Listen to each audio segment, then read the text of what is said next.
การบรรยายวันนี้อยากจะพูดถึงเรื่องกรรมต่อจากที่พูดมาแล้วอีกครั้งหนึ่ง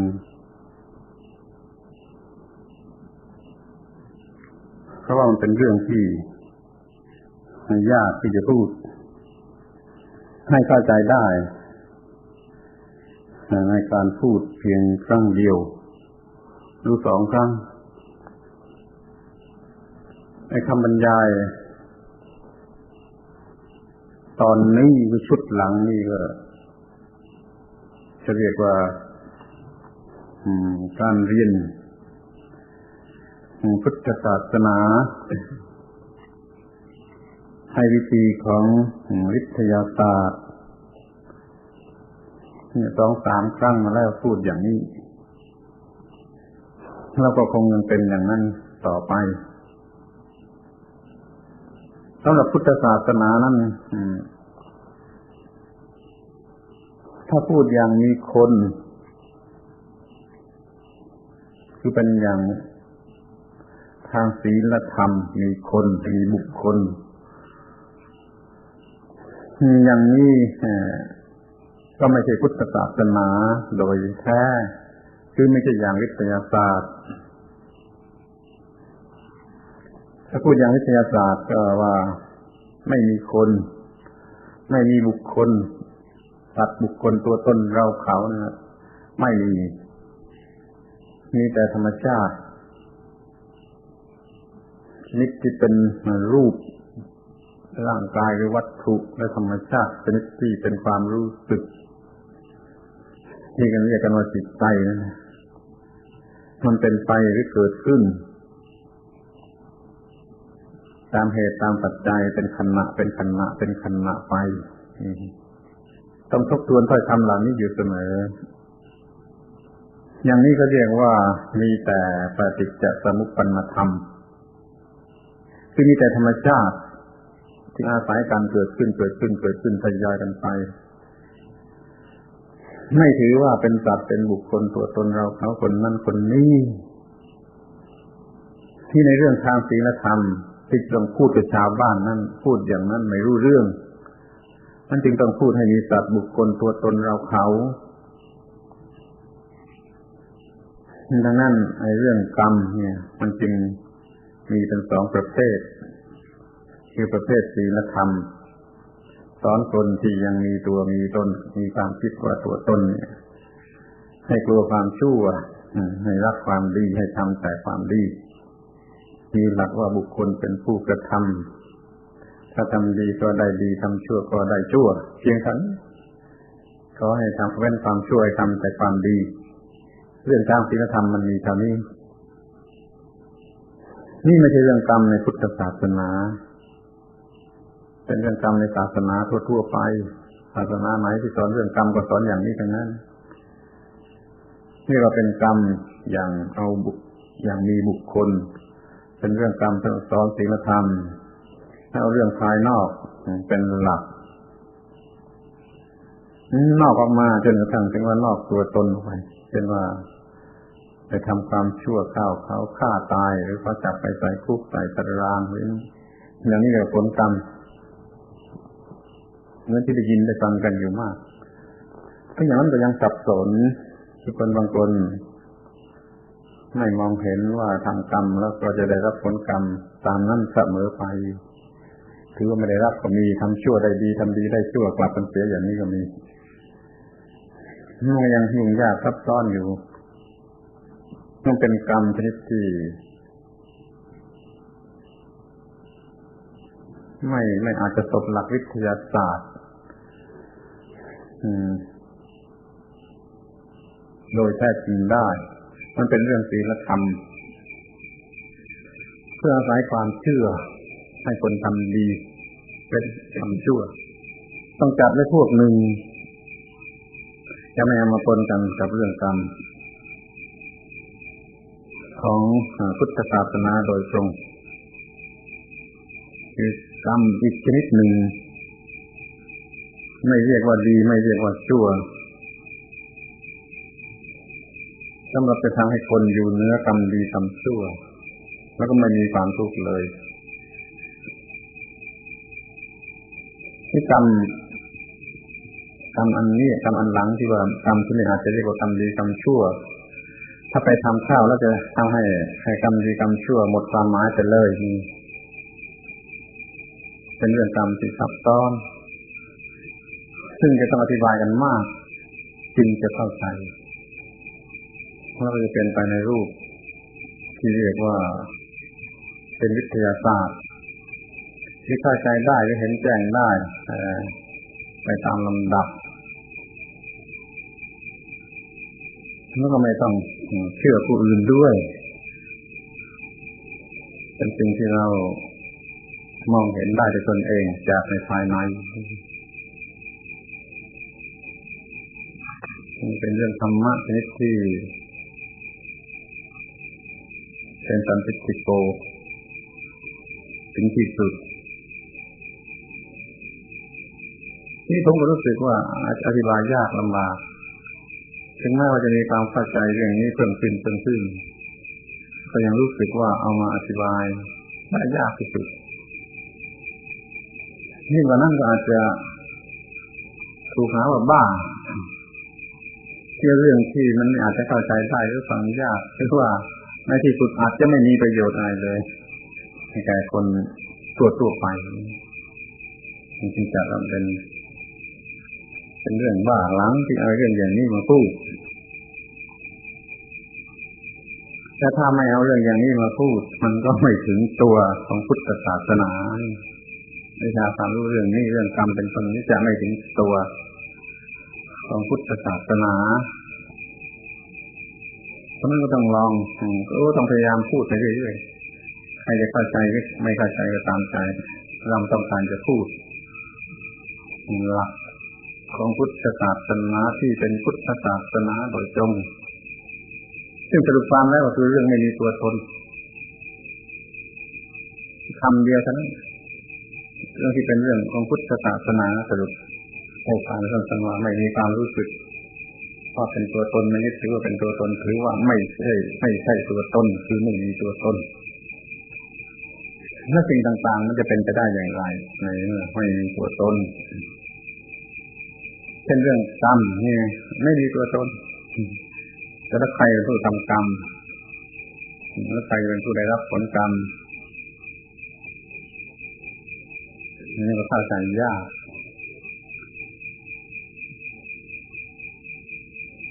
ทั้งที่มีภิกษุบางองค์เกิดแข่งล้นขึ้นมาอย่างที่เอามาเล่าให้ฟังว่าอนัตตาไม่ใช่ตนเป็นผู้ทำกรรมแต่ผลของกรรมมาถึงอัตตาที่เป็นผู้ทำกรรมนี่จะล้นถึงที่สุดเพื่อให้เข้าใจได้มันต้องพูดคำว่ากรรมในการแบบนี่การแบบที่เราเป็นพุทธศาสนาทีนี้เราต้องย้อนมาไปพูดเอาไปย้อนไปต้องขอร้องให้ย้อนไประลึกนึกถึงในเรื่องที่เคยพูดบางเรื่องมาแล้ว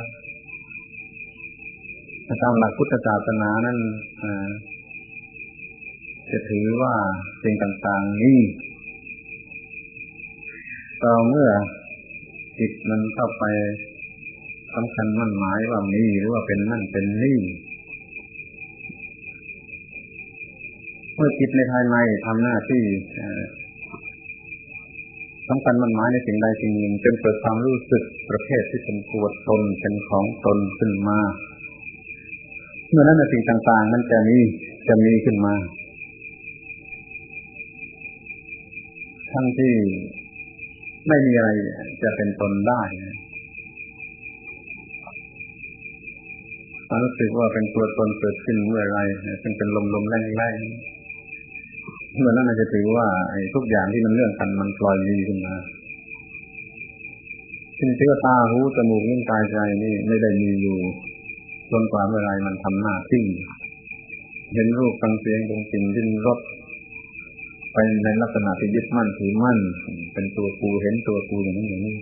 ในขณะนั้นในขณะที่มีความรู้สึกอย่างนั้น ที่ถือว่าตาหูจมูกลิ้นกายใจนี้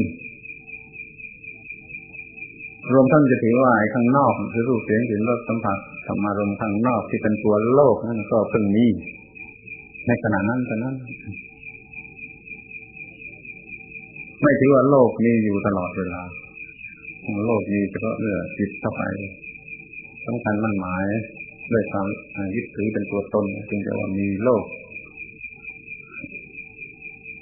อย่างนี้คนก็ฟังไม่ถูกนะก็คือว่าโลกมีอยู่ตลอดเวลาตาหูจมูกลิ้นกายใจของคนก็มีอยู่ตลอดเวลาหนักไปกว่านั้นเองก็ถือว่าแม้แต่ธาตุดินน้ำลมไฟที่ประกอบขึ้นเป็นร่างกายนี่ก็ถือว่าไม่ได้มีอยู่ตลอดเวลาลอยมีอยู่เฉพาะเมื่อในร่างกายกลุ่มนี้มันเกิดความรู้สึกยึดมั่นถือมั่นอะไรเป็นมั่นเป็นนี่ขึ้นมาจะมีตัวของฉันถ้าตัวของฉันซึ่งประกอบอยู่ด้วยดินน้ำลมไฟและประกอบอยู่ด้วยอากาศธาตุวิญญาณธาตุอื่นๆจึงจะถือว่ามีนี่ต้องดูกันหน้าหัวคือไม่ถือว่าสิ่งเหล่านี้มีจนกว่าจะมีความสำคัญชนิดที่เป็นตัวตนเกิดขึ้นและความสำคัญของตัวตนนั่นก็แล้วคือไม่ใช่เป็นตัวตนที่แท้จริงคือเอาใจความสำคัญว่าเมื่อมันไปมีตัวตนขนาดนั้นถือว่ามันมีตัวตนสำหรับที่จะทำกรรมสำหรับที่จะเป็นทุกข์หรือตัวผลกรรมที่พูดได้ว่าคนสิ่งที่เรียกว่าคนอย่างลมๆแรงๆก็มีเป็นคราวๆที่มีทุกคราวที่มีความยึดมั่นถือมั่นว่าฉันว่าเราว่าของเรานี่แล้วในขณะที่มีความรู้สึกอย่างนั้นมันจึงจะมีสิ่งที่เรียกว่ากรรมและได้รับผลของกรรมแล้วมันก็เสร็จอยู่ข้างในไม่ออกมาถึงข้างนอกให้คนอื่นรู้มันเป็นการกระทำกรรมด้วยเสวยผลของกรรมก็เสร็จอยู่ข้างในโดยไม่ต้องมีใครรู้นี่ส่วนที่มันออกมาข้างนอกความคิดนั่นมันทำให้ออกมาเป็นการพูด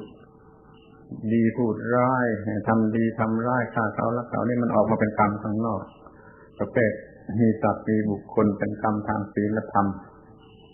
นั้นก็เป็นปาไปทางภายนอกซึ่งไม่แน่นอนว่าจะมีปฏิกิริยาเท่ากันกับกิริยาอย่างนี้เป็นต้นที่มันฟังยากตรงที่ว่าการรับผลกรรมนี่ใครจะเป็นผู้รับผลกรรมหรือใครจะเป็นผู้ทำกรรมนี่ก็คือจิตจะยึดมั่นถือมั่นอย่างโง่ๆเขลาๆไปว่ามีตัวฉันมีของฉันเป็นผู้ทำแล้วก็เป็นผู้รู้สึกนี่ส่วนข้างนอกมันก็ยิ่งหยาบออกไปแล้วก็ไปเอาสองข้างนอกเป็นหลักมากขึ้นเป็นทำให้เดือดร้อนกันมากที่เรียกว่าเหมือนติดคุกติดตารางหรือเสื่อมเสียชื่อเสียงแล้วก็เรียกว่าไม่ได้รับผลกรรมถึงทำชั่วแสนจะชั่วมันก็ไม่ได้รับผลกรรมเขาว่าอย่างนั้นเพราะฉะนั้นมันจึงไม่เป็นวิทยาศาสตร์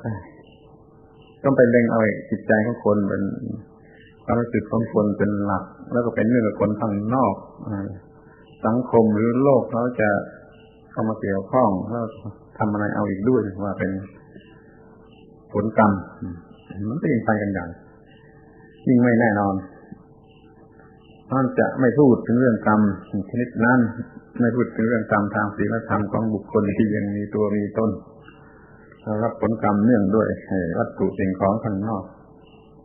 จะพูดถึงเรื่องกรรมชนิดที่ว่ามีอยู่ในหลักของพุทธศาสนาโดยเฉพาะอย่างยิ่งคือเรื่องปฏิจจสมุปบาท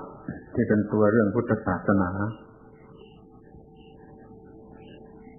เมื่อใดมันเกิดความรู้สึกเป็นตัวฉันของฉันขึ้นมาเมื่อนั้นก็เรียกว่าเกิดใหม่เกิดธรรมชาติหนึ่งเกิดใหม่มันจะรู้สึกอย่างนั้นขึ้นมาได้ก็ต่อเมื่อตาเห็นรูปเป็นต้นข้างในเนี่ยพอเป็นข้างนอกแล้วก็มี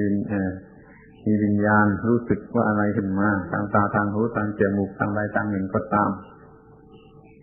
การสามอย่างนี้ร่วมกันเรียกว่าผัสสะเมื่อมีผัสสะแล้วก็มีเวทนา เกิดขึ้นในใจโดยที่เราไม่ต้องรู้แล้วโดยที่คนอื่นไม่ต้องรู้ของเราก็มีตัณหาคือความอยากนี่เป็นความคิดนะเป็นความคิดที่เต็มรูปนะเพราะมันคิดอย่างมีผู้คิดและผู้ต้องการนั่นนี่คือความรู้สึกคิดนึกอย่างโง่เขลาเนี่ยมันปรุงขึ้นมาได้เป็นตัวฉันก็ต้องการนั่นนี่ก่อนนั้นมันไม่ได้คิดมันเป็นคิดมาตอนนี้นี่ก็เรียกว่าการเกิดของบุคคลชาติใหม่ขึ้นมาก็ได้ไม่เป็นไปถึงในยึดมั่นถือมั่นในความเป็นอย่างนั้นของตัวฉันเมื่อเกิดความทุกข์เกี่ยวกับความยึดมั่นนั้นในลักษณะที่เป็นปัญหาเรื่องความเกิดความแก่ความเจ็บความตายความได้ความไม่ได้ความใช้แล้วแต่เรื่องของมันที่ต้องทบทวนใหม่ว่าพอตาเห็นรูปเป็นต้นเกิดวิญญาณถ้าจะเกิดไอ้สิ่งถ้าพูดอย่างละเอียดนะตาข้างในเห็นรูปข้างนอกนี่ยกตัวอย่างเพียงทางเดียวก่อนแล้วก็เกิดไอ้สิ่งที่เรียกว่าวิญญาณทางตาขึ้นมาเพราะก่อนหน้านั้นมันไม่มีการเห็นด้วยตามันเพิ่งมีการเห็นด้วยตาที่นี่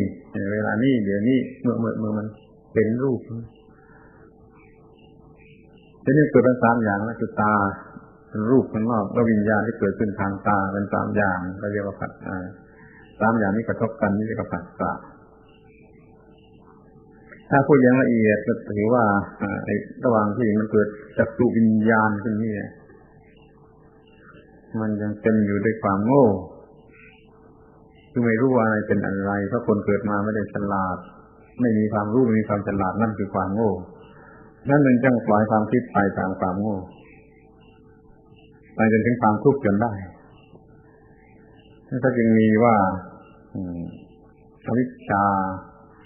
ให้เกิดสังขารให้เกิดวิญญาณกันตอนนี้เองตากระทบรูปเกิดวิญญาณตอนนี้มีอวิชชาเข้ามาเกี่ยวข้องทำให้เกิดอำนาจปรุงแต่งที่เรียกว่าสังขารทำให้มีนามรูปทำให้มีวิญญาณแล้วก็มีนามรูปตอนนี้หมายความว่านามรูปก็เพิ่งเกิดเดี๋ยวนี้กายกับใจเพิ่งเกิดเดี๋ยวนี้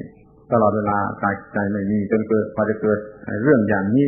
ไอ้สิ่งที่เรากายกับใจนี่จึงจะเกิดมีขึ้นมาคือมันจะมีการหน้าที่ของมันขึ้นมานี่วิญญาณก็เพิ่งเกิดเมื่อตากระทบรูปให้มันจึงสร้างให้ร่างกายที่หลับอยู่นี่กายกับใจที่หลับอยู่นี่มันเป็นกายกับใจชนิดนี้ขึ้นมาเพื่อทำหน้าที่วิญญาณทางตานั่นด้วยเหมือนกันเพราะมันเป็นในขณะนั้นการประจวบพร้อมนั้นเรียกว่าผัสสะวิญญาณเกิดขึ้นทำนามรูปนี้ให้มันเป็นที่ตั้งของวิญญาณของผัสสะแต่พร้อมกันนั้นอายตนะคือตานั้นมันก็ทำหน้าที่ได้ขึ้นมาก่อนนี้มันไม่ทำหน้าที่เหมือนกับไม่มีจึงเรียกว่ามีอายตนะขึ้นมาแล้วก็การกระทบหมดนี่มันก็เรียกว่าผัสสะเพราะว่าอายตนะนั่นแหละเป็นเครื่องสำหรับการกระทบอายตนะนั่นมันก็คือตาที่จะไม่ทำงานอย่างนี้ทำงานขึ้นมาให้รูปข้างนอกมีความหมายขึ้นมาก็เรียกว่าผัสสะนี่อะไรก็เกิดปลูกันขึ้นมานี่ปุ๊บขึ้นมาไม่ใช่ว่าจะมาจะช้าหรือมาเป็นจังหวะช้ามันก็ปุ๊บขึ้นมาในคราวเดียวมากอย่างเลยกันนี่ต้องดูให้ดีตาที่ไม่เคยเป็นตาก็เป็นตาขึ้นมาไอ้รูปข้างนอกที่ไม่เคยเกิดไม่ถือว่าไม่เกิดอยู่ก็เกิดขึ้นมาเพราะมันเป็นมีการเห็นข้าวถ้ายังไม่มีการเห็นก็เรียกว่ารูปข้างนอกก็ยังไม่เกิดนี่พอตาไปเห็นข้าวจะทำให้ร่างกายนี้เป็นขึ้นมาพร้อมกันกับตาร่างกายทำหน้าที่ให้ตาเห็นรูปได้จิตใจก็เหมือนกันส่วนหนึ่งทำหน้าที่ให้ตาเห็นรูปได้อำนาจที่ทำให้สิ่งเหล่านี้ลุกขึ้นมาทำงานได้นี่เราเรียกในที่นี้โดยเฉพาะว่าสังขารเป็นเพียงอำนาจอันหนึ่งเท่านั้น ที่ทำให้สิ่งต่างๆลุกขึ้นทำหน้าที่เขาทำหน้าที่ไปโดยปราศจากความรู้ที่ถูกต้องอันนี้เรียกว่าอวิชชาตรงนี้จะน่าหัวที่สุดเขาแทรกมาว่าตรงนี้จะน่าหัวที่สุดที่ในพระบาลีมีว่าไอ้เด็กทารกที่เกิดมาจากท้องแม่นั่นก็ออกมาเป็นเด็กแล้วนี่มันได้เห็นรูปทางตาได้ฟังเสียงทางหูเป็นต้นเพราะมันที่ไม่มีเพราะความที่มันไม่มีเจโตความรู้ในเรื่องเจโตวิมุตติปัญญาวิมุตติพูดถึงอย่างนั้นแต่ขึ้นคลอดมาเนี่ยมันจะรู้เจโตวิมุตติปัญญาวิมุตติได้ยังไงเป็นเรื่องที่ทำให้รู้แจ้งมาเป็นพระอรหันต์วิมุตติแต่คำพูดก็ใช้คำนี้ว่าทารกน้อยๆนั้นไม่มีความรู้เรื่องเจโตวิมุตติปัญญาวิมุตตินั่นคืออวิชชาทารกน้อยๆนั้นจึงคิดนึกไป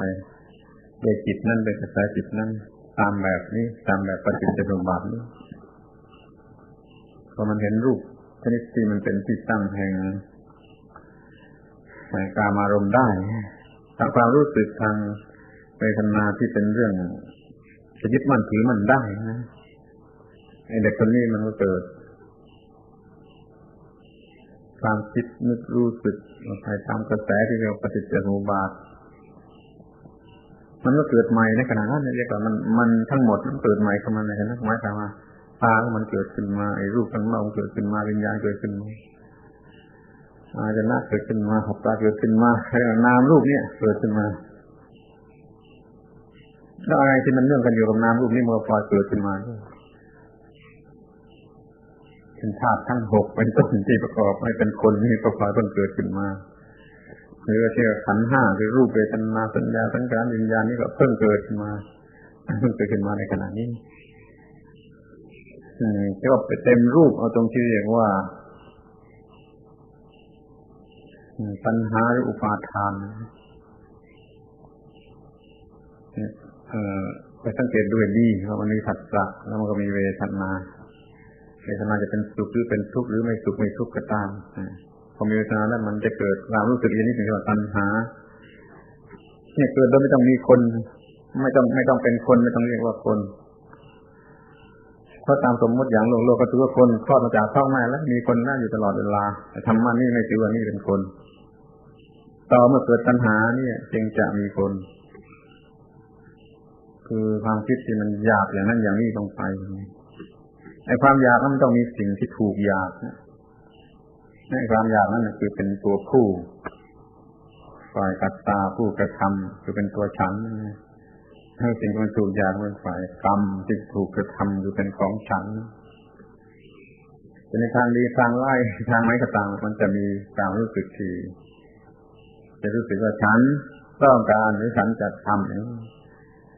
ก็มีความรู้สึกที่ยึดมั่นในตัวฉันในเรื่องที่เกี่ยวกับฉันขึ้นมาเรียกว่าอุปาทานนะทีนี้จริงว่าปัญหาให้เกิดอุปาทานตอนนี้เป็นการเกิดใหม่เต็มรูป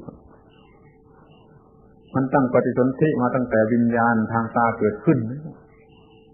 จึงเจริญงอกงามมาเป็น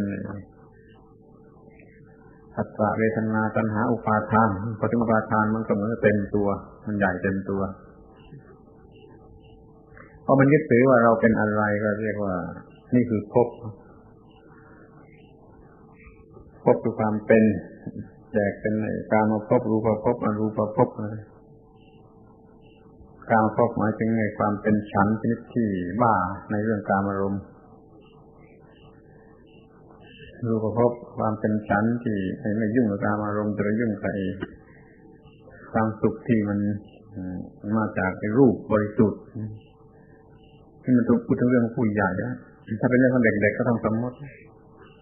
ผู้ใหญ่กับผู้ใหญ่ขนาดที่รู้จักหาความสุขจากสิ่งที่ไม่ใช่กามารมณ์แต่ยังต้องอาศัยรูปวัตถุอย่างใดอย่างหนึ่งที่บริสุทธิ์ในวิภวตัณหาจะทำให้เกิดวิภพหรืออรูปภพ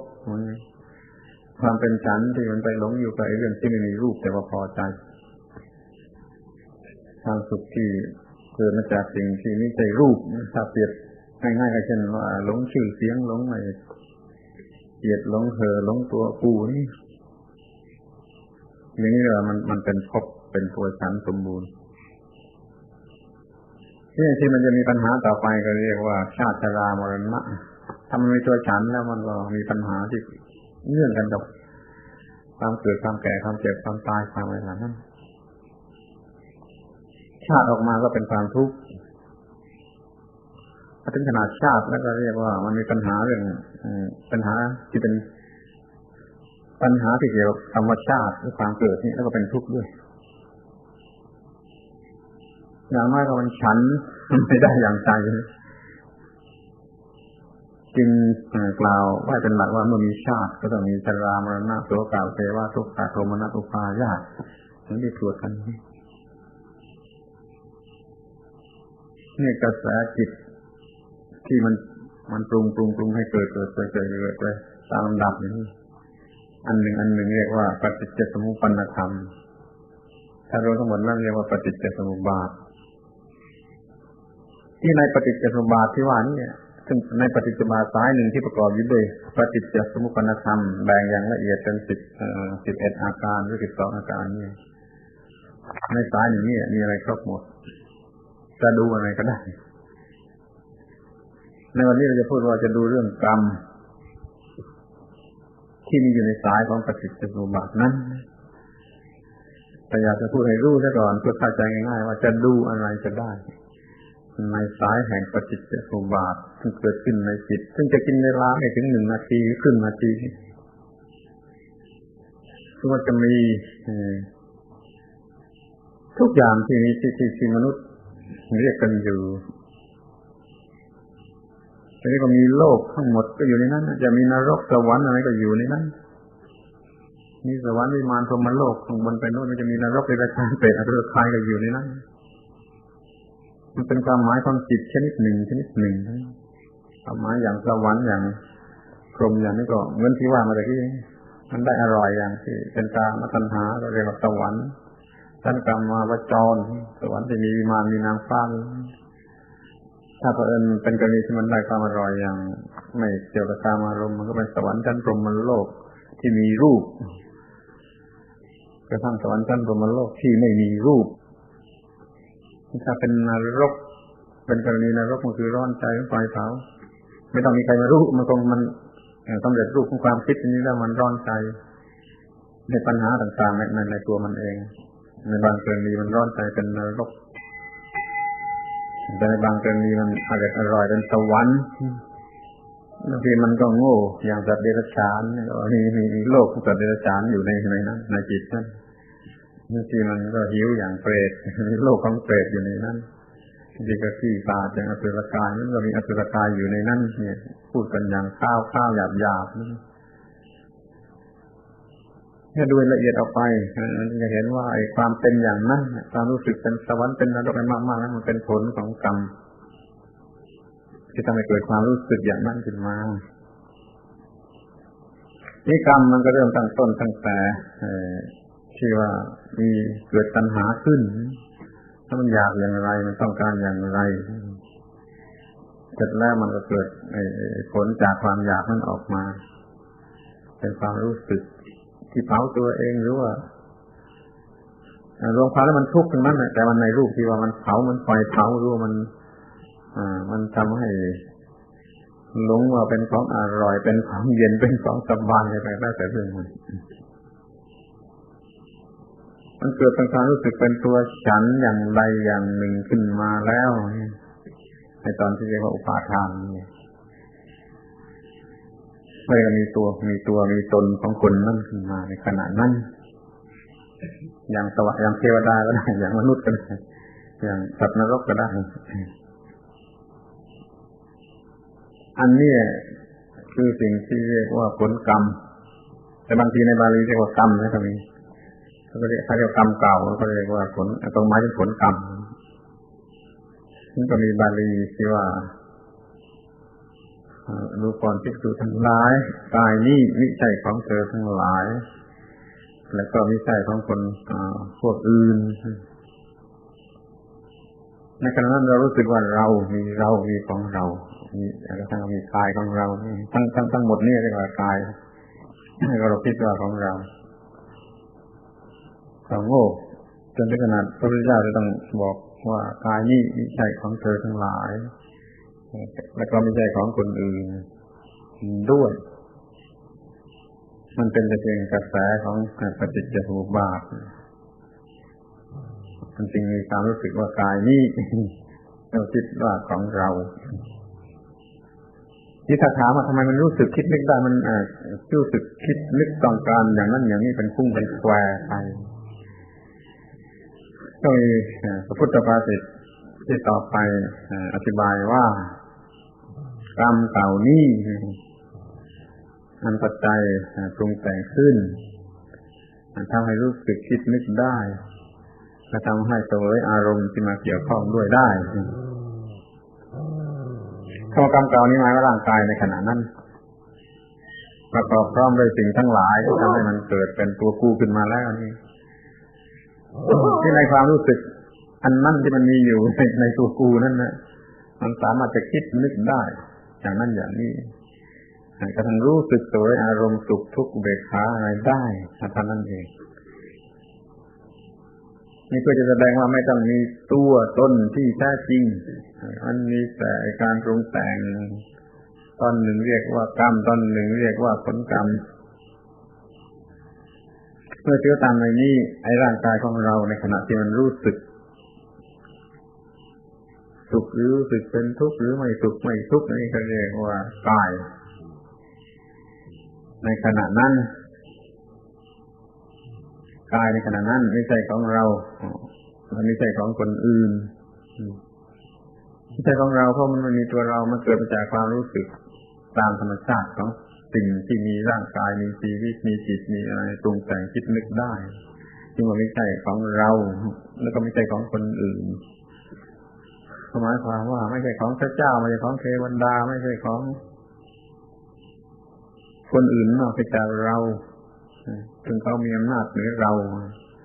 มันก็เป็นอันว่าปฏิเสธพระเจ้าปฏิเสธในสิ่งทำนองที่จะเป็นผู้มามีบังคับควบคุมสร้างเองแต่ถ้าจะเกณฑ์ให้มันมีคนสร้างมีพระเจ้าสร้างมันก็ได้เหมือนกันคือกฎแห่งปฏิจจสมุปบาทนั่นมันสร้างกฎแห่งปฏิจจสมุปบาทที่ทำให้ทุกอย่างต้องเป็นอย่างนี้ครบวงหนึ่ง11-12อาการนี่คือพระเจ้าผู้สร้างให้เกิดความต้องการมันหมายเป็นตัวฉันเป็นของฉันเป็นกรรมเป็นผลกรรมเป็นอะไรนี่ถ้าเราจะมีพระเจ้ามันก็มีกฎแห่งปฏิจจสมุปบาทนี่เป็นพระเจ้าผู้สร้างผู้สร้างขึ้นมาแล้วผู้ให้สุขให้ทุกข์แล้วผู้ทำให้ดับไปให้เลิกกันไปครั้งหนึ่งนี่พระเจ้าถ้าจะเรียกพระเจ้าต้องเรียกที่สิ่งนี้แต่ว่าในพุทธภาษิตไม่ได้เรียกพระเจ้าสำหรับปฏิเสธผู้อื่นที่เป็นเจ้าของสิ่งนี้ไปด้วยจึงบอกว่ากายนี้ในขณะที่มีตัวเธอรู้สึกอยู่ในใจนะไม่ใช่ของเธอทั้งหลายและก็ไม่ใช่ของคนเราอื่นด้วยเป็นเพียงกรรมเก่านี้ก็คือความคิดนึกรู้สึกปรุงแต่งของจิตระยะต้นถ้าไม่เกิดความรู้สึกคิดนึกที่ถัดมามันจึงรู้สึกอย่างนั้นอย่างนี้เป็นตัวฉันเป็นของฉันเป็นสุขเป็นทุกข์เป็นคิดมากไปต่อไปอีกเป็นหลายชั้นที่มันคิดได้อย่างนี้ก็ไม่ใช่ตัวตนไม่ใช่มีวิญญาณมีเจตพูดมีอัตตามีสิงอยู่ในนั้น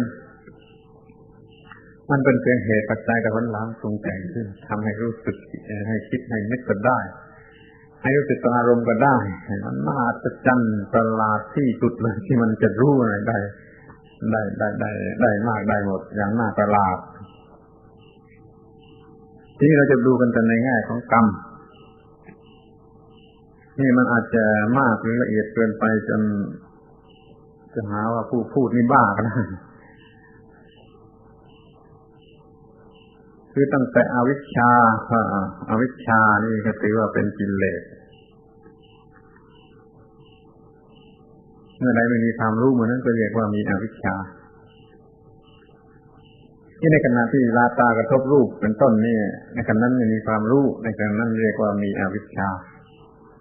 อวิชชานี่เรียกว่ากิเลสพวกนี้เอาอวิชชามีอย่างนี้แล้วก็มันจะมีสิ่งที่เรียกว่าสังขารคืออำนาจที่จะปรุงแต่งให้สิ่งต่างๆเหล่านี้ลุกขึ้นปลุกขึ้นมาทำหน้าที่สังขารอย่างนี้ก็เรียกว่ากรรมได้เหมือนกันดูมันจะเป็นอย่างไรมันจะเป็นเรื่องชนิดไหนสังขารอำนาจปรุงแต่งอำนาจลึกลับอะไรอย่างหนึ่งก็ไม่รู้บอกไม่ถูกแต่มันด้วยอำนาจของอวิชชาสังขารจะมีอำนาจปรุงแต่งเขาจะจุดไอ้สิ่งที่มันหลับๆหรือให้มันตื่นขึ้นมานี่ก็มีสิ่งที่ตื่นขึ้นมาเป็นวิญญาณเป็นนามรูปเป็นอายตนะเป็นผัสสะนี่คือผลของกรรมโดยไม่ต้องมีตัวตนสัตว์บุคคลเราเขาที่ไหนมันมีกิเลสที่อวิชชามีกรรมมีสังขารมีวิบากผลของกรรมที่วิญญาณนามรูปอายตนะผัสสะกระทั่งเวทนาไอ้ตอนนี้ขึ้นไปชุดนะมีทั้งกิเลสมีทั้งกรรมทั้งผลกรรมทีนี้มันจะเริ่มให้ชุดที่มันเป็นตัวการตัวเรื่องตัวราวพอหลังจากเวทนาซึ่งเป็นวิบากเสร็จแล้วก็มันจะมีตัณหาอุปาทานซึ่งเป็นตัวกิเลสอันใหม่อันรุนแรงกิเลสคือตัณหาอุปาทานนี่มันจะทำกรรมชนิดที่เป็นมโนกรรมมีความคิดด้วยเจตนาที่เป็นตัวกรรมว่าเป็นตัวกู้ต้องการนั่นนี่ต้องการจะทำนั่นทำนี่ต้องการจะเอานั่นเอานี่ก็ด้วยอำนาจอวิชชาแต่เดิมมันจึงเรียกนี่ว่ากิเลสเรียกตัณหาอุปาทานนี่ว่ากิเลสแล้วมันก็ทำกรรมคือทำให้เกิดตัวกู้ที่จะทำนั่นทำนี่รู้สึกอย่างนั้นอย่างนี้ตอนนี้เขาเรียกว่ากรรมในฐานะที่เป็นภพกรรมที่อธิบายเมื่อกี้ที่ครึ่งหลังของภพมันก็เป็นวิบากคือเป็นอุปปัตติภพตัวฉันสมบูรณ์ตัวฉันร้องฉันในสมบูรณ์มันจึงเป็นผลกรรมนี่ก็มีความทุกข์แค่ชาติชราพยาธิมรณะโศกเทวะทุกขโทมนัสสะนี่ก็เรียกว่าผลกรรมเต็มตัววิบากของกรรมเต็มตัวทีนี้เราจะถือเอาตอนไหนเป็นตัวผู้ก็ตอนนั้นก็เป็นวิบากของกรรมอย่างใดอย่างหนึ่งเท่านั้นถ้าเอาเวทนาเป็นตัวผู้อย่างในบทบาลีที่ว่าเห็นว่าเวทนาเป็นอัตตาไม่เห็นว่าเป็นอนัตตาตอนนั้นมันก็เป็นตัวกูมันก็เป็นกรรมคือเป็นตัวกู้ถ้าเป็นตัวกู้พระเจ้าบอกว่านี่ไม่ใช่ของเธอและไม่ใช่ของใครอื่นคือไม่ใช่ตัวกู้เป็นแต่เหตุปัจจัยขึ้นมานี่เป็นตัวกู้ที่เวทนาถ้าโง่มากกว่านั้นอีกจะไปเอาไอ้ตัวกูที่วิญญาณทางตาที่เห็นรูปเป็นต้นมันก็ไม่ใช่ตัวกูของเธอไม่ใช่ตัวกูของใครเป็นเรื่องที่เกิดขึ้นตามธรรมชาติเป็นความรู้สึกคิดนึกที่เป็นไปด้วยอำนาจของอวิชชานี่ถ้าจะถอนมาทางนี้เอาตัวกูที่ตัวกูว่าของกูที่อุปาทานนี่มันก็ไม่ใช่ตัวกูของเธอหรือของใครมันเป็นปฏิจจสมุปปนธรรมที่เกิดตามธรรมชาติกระทั่งจะมาพบเอาชาติเป็นตัวกูมันก็ยิ่งเป็นเอาความทุกข์เป็นตัวกูเอาวิบากกรรมเป็นตัวกูก็ไม่ใช่ของเธอไม่ใช่ตัวกูของเธอเป็นไม่ใช่ของใครเป็นเพียงปฏิจจสมุปปนธรรมที่เกิดขึ้นตามความปรุงแต่งในทางจิตเนี่ยจะเอากิเลสกรรมวิบากชุดไหนเป็นตัวกูชุดแรกก็ได้ชุดหลังก็ได้ส่วนอวิชชาเป็นกิเลสสังขารเป็นกรรมนามวิญญาณนามรูปอายตนะผัสสะเวทนานี่เป็นผลกรรมชุดนี้เป็นตัวกูก็ได้ถ้ามันโง่มาในทางนี้พระพุทธเจ้าก็ปฏิเสธว่าไม่ใช่ของเธอไม่ใช่ของใครที ที่จะเอาตัณหาเป็นกิเลสอุปาทานเป็นกิเลสเอาภพเป็นกรรมเอาชาติชรามรณะโศกเทวะเป็นวิบากจุดนี้มันก็ไม่ใช่ของเธอก็เป็นของปฏิจจสมุปบาทเรียกทั้งหมดเป็นปฏิจจสมุปบาทแยกเรียกเป็นเรียงสิ่งเรียกว่าปฏิจจสมุปปนธรรมนี่คือข้อที่แสดงว่าไม่ต้องมีตัวผู้บุคคลผู้กระทำแต่การกระทำมีแล้วไม่ต้องมีตัวผู้หรือบุคคลที่จะเสวยผลกรรมแต่การเสวยผลกรรมก็มีแล้วนี่คือเรื่องที่ฟังไม่ถูกแล้วจะว่าผมบ้าเอาเรื่องที่ไม่ควรพูดมาพูดแต่นี่มันมีอยู่ในพระบาลีมีในพุทธภาษิตที่สอนเรื่องกรรมตามหลักของพุทธศาสนาผมก็เคยคิดเหมือนกันว่าจะพูดดีหรือไม่พูดดีก็คิดว่าไม่พูดน่ะดีเดี๋ยวนี้มันอยู่กันแต่เราหรือว่าคิดว่าถ้าใครจะเข้าใจบ้างก็จะมีประโยชน์จึงพูดกิเลสเป็นเหตุให้ทำกรรมกิเลสนั้นไม่ใช่ตัวตนบุคคลเราเขานี่กรรมก็ไม่ใช่บุคคลตัวตนเราเขาผลกรรมก็ไม่ใช่บุคคลตัวตนเราเขาแต่มันรวมกันแล้วมันก็เป็นมีผู้มีการกระทำกรรมเสร็จแล้วทำเสร็จแล้วมันก็ไม่ต้องมีผู้กระทำกรรมที่มันเกิดร้อนใจเป็นนรกขึ้นมาเกิดดีใจเป็นสวรรค์ขึ้นมาอะไรก็ตามมันก็ได้รับผลกรรมแล้วแต่ตัวผู้รับผลกรรมหามีไม่ถ้ามองเป็นก็จะมองเห็นว่ามันเป็นสิ่งที่มีอยู่จริงเป็นไปตามนั้นจริงแต่ไม่มีใครที่เป็นตัวต้นเป็นตัวกู้นี่จริงว่ามันเป็นวิทยาศาสตร์มันก็เราเห็นรถยนต์คันหนึ่งเป็นส่วนไปแล้วมาการปรุงแต่งของมันทำให้รถยนต์วิ่งไปได้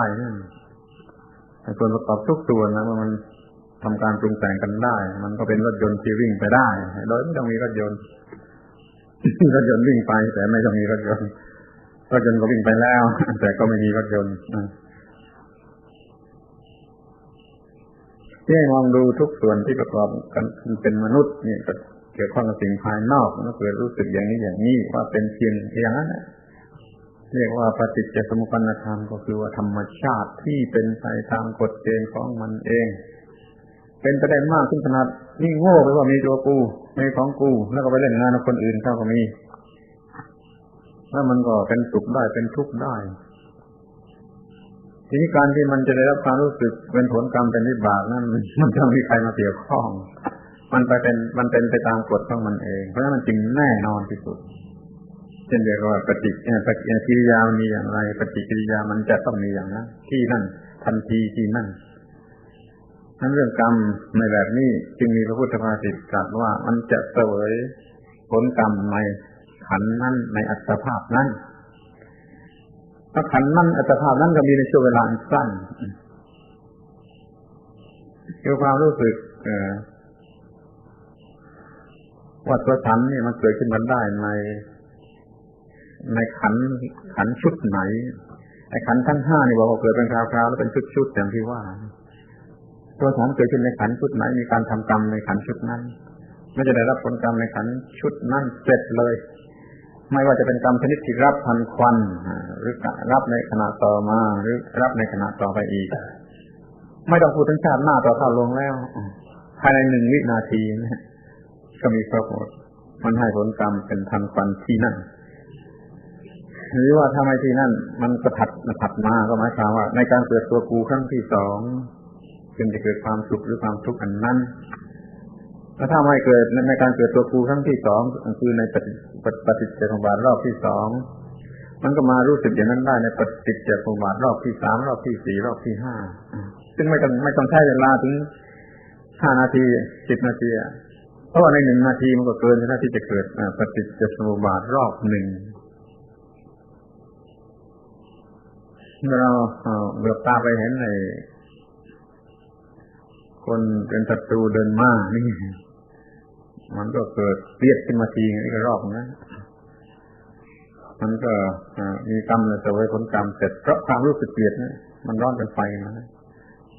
ที่สมมติว่าไอ้ความรู้สึกเกลียดนั้นไม่ร้อนเป็นไฟกันมาสมมติว่า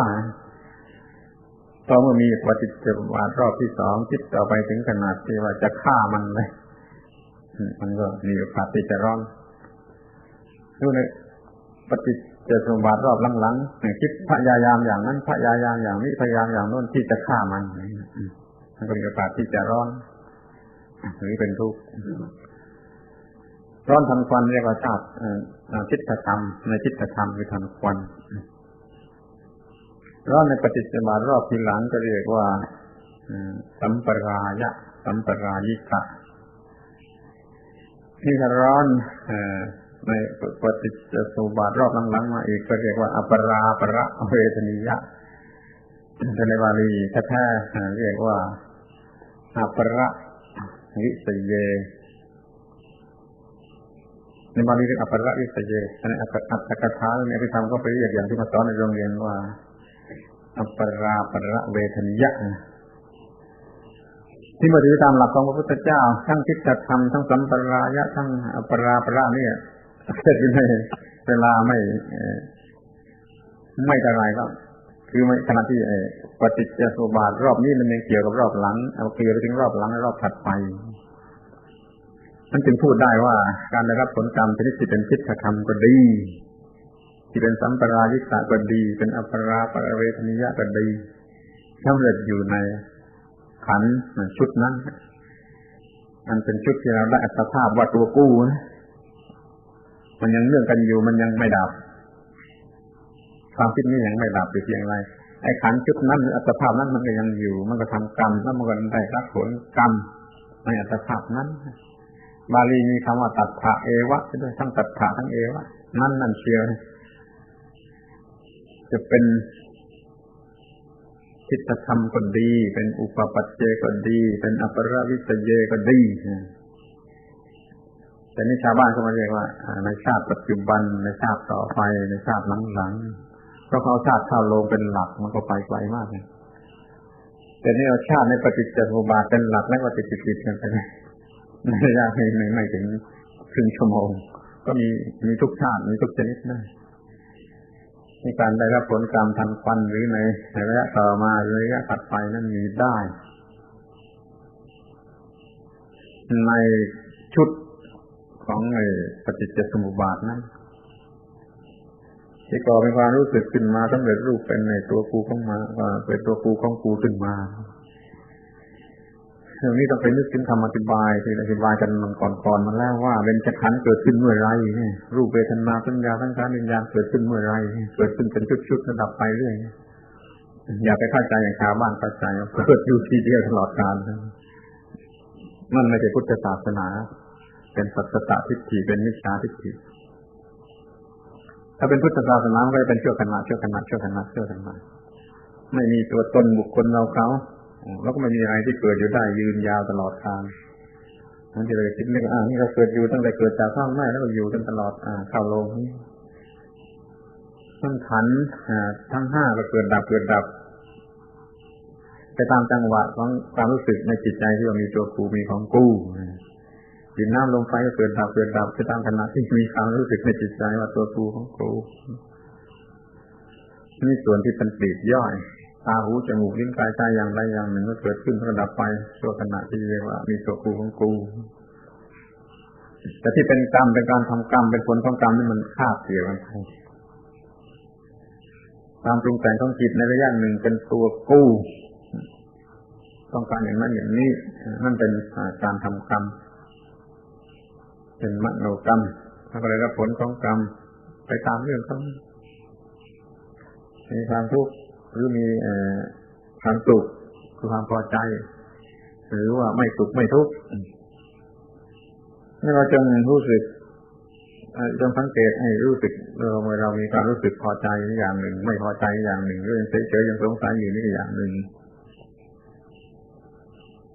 นั่นคือผลกรรมที่เราได้รับในขั้นแรกที่ต่อมาเรามีความคิดนึกเนื่องจากเวทนานั้นเวทนาอร่อยเกิดโลภะเกิดคิดจะทำต่อไปตามแบบของโลภะถ้าไม่อร่อยก็มีโทสะคิดจะแบบทำไปตามแบบของโทสะทีนี้ก็จะได้การคือจะมีความทุกข์ขนาดหนักมีตัวกูขนาดหนักเต็มที่จะมีความทุกข์ขนาดหนักติดจะมาทำควันกับจิตที่คิดนึกอย่างนั้น นั่นมันไม่มีทางจะพูดได้ว่าผู้ทำไม่ได้รับผลของกรรมมันไม่มีทางที่จะพูดได้แล้วก็มันไม่มีทางที่พูดได้ว่าผู้ทำได้รับผลกรรมไม่สมกันกับที่ทำไม่มีทางที่พูดได้ผู้ทำมันจะต้องรับผลกรรมแล้วก็จะต้องรับสมกับกรรมที่กระทำแต่บอกแล้วว่าไม่ต้องมีผู้ที่เป็นบุคคลตัวตนเราเขาผู้ที่เป็นเพียงกิเลสเป็นเพียงอวิชชากันได้หรือว่าเป็นเพียงทัณหาวาทานกันได้นี่คือผู้คือสิ่งที่จะทำให้เกิดความรู้สึกขึ้นมาว่าเราทำกรรมด้วยความรู้สึกนั้นแล้วก็รู้สึกเป็นทิฏฐิที่เรียกว่าผลกรรมขึ้นมาเลยในจิตที่มันเนื่องกันถ้าถือเอากรรมตามหลักนี้จะมองเห็นเป็นวิทยาศาสตร์เที่ยงแท้แน่นอนว่ามันมีการกระทำกรรมมีการรับผลของกรรมอย่างเที่ยงแท้อย่างยุติธรรมอย่างไม่มีทางที่จะหาว่าไม่ได้รับหรือว่ารับไม่สมกันหรือไม่เป็นเรื่องลำเอียงเลยมันจะรับเสร็จอยู่ในเสร็จในเวลานั้นหมดนิดทันควันหรือชนิดในระยะถัดมาหรือชนิดระยะต่อไปไม่ต้องพูดถึงเรื่องตายแล้วเข้าลงก็ไปรับข้างหน้ารวมมาอีกชุดหนึ่งอีกประเภทหนึ่งอีกแบบหนึ่งอย่าเอามาปนกันไอ้กรรมอย่างนู้นเราไม่ถือว่าเป็นวิทยาศาสตร์ไม่ถือว่าเป็นกรรมในพระพุทธศาสนาไอ้กรรมในพุทธศาสนาต้องเป็นอย่างที่ว่านี้และเป็นสันติทิโกการเห็นได้โดยประจักษ์นี่เราเรียกว่าเป็นความหมายทางวิทยาศาสตร์แต่ต้องเป็นเรื่องทางจิตใจทีนี้จะไปกันไม่ถึงจุดหมายปลายทางก็คือว่าจะเป็นผู้สิ้นกรรมสามารถจะทำกรรมให้สิ้นได้ก่อนแต่เข้าโลกนี้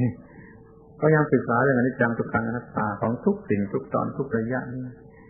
ให้ฉลาดถึงขนาดที่ว่ามันจะไม่เกิดความรู้สึกเป็นตัวผู้ของกูได้